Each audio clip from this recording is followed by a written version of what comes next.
तर मुंबईतील मुसळधार पावसाचा फटका आता रेल्वे सेवेलाही बसू लागलाय।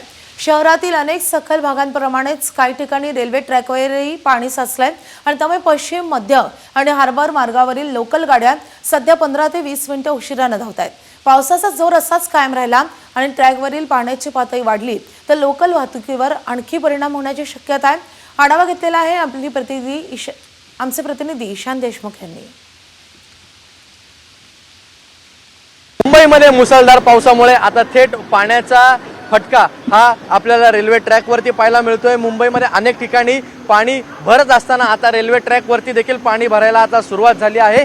सध्या मी दादर स्टेशनच्या इकडे उभा आहे आणि आपण बघू शकतो कशा प्रकारे आता रेल्वे ट्रॅकवरती देखील पाणी भरायला सुरुवात झाली आहे। दुसऱ्या बाजूला आपण बघू शकतो या रेल्वे ट्रॅकवरती जे पाणी भरते त्यासाठी आता पंपिंग मशीनद्वारे हे पाणी संपूर्णपणे इकडून काढण्यात येत आहे।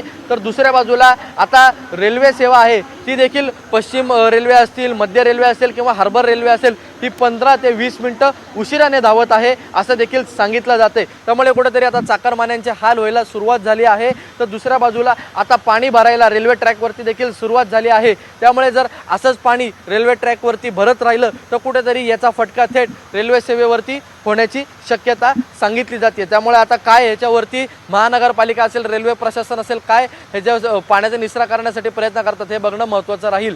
कॅमेरामन श्रीनिवाससह ईशान देशमुख, एबीपी माझा, मुंबई। एबीपी माझा, उघडा डोळे बघा नीट।